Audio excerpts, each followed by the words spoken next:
Hello students, welcome to my channel team physics. আচ্ছা, আমি যদি তোমাদেরকে প্রশ্ন করি, এতদিন আমি তোমাদের প্রশ্নের উত্তর দিয়ে এসেছি, এবার আমি যদি তোমাদেরকে প্রশ্ন করি যে আমার একটা ছোট্ট বোন আছে এবং সেই বোন বা ভাই যাই থাকুক না কেন, সে না পড়াশোনায় একদম মন বসাতে পারছে না।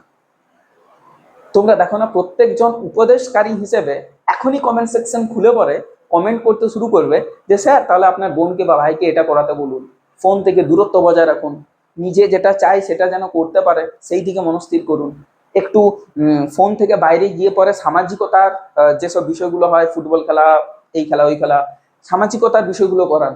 এইসব জ্ঞানগুলো কিন্তু তোমরা অগাধ ঠেলে দেবে কমেন্ট সেকশনে।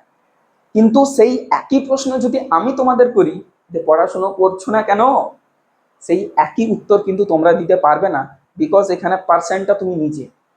তাহলে লোকের ক্ষেত্রে জ্ঞান দেওয়াটা অত্যন্ত সোজা, কিন্তু সেই জ্ঞানটা নিজের জীবনে অ্যাপ্লাই করা প্রচন্ড পরিমাণে কঠিন।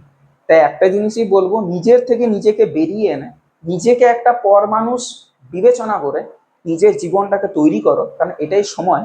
এই সময়টা পেরিয়ে গেলে কিন্তু তুমি আর নিজের জীবনটাকে গড়তে পারবে না। এই সময়টাকে কাজে লাগিয়ে নিজের জীবনটাকে একবার গড়ে নাও, প্রতিষ্ঠা করো।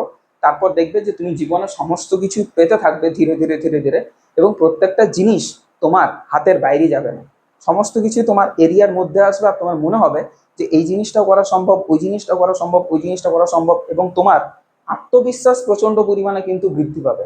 এইটাই জীবনের মূল ধর্ম। দেখবে তুমি, কথাটা মিলিয়ে দেখবে। Thanks for watching the video.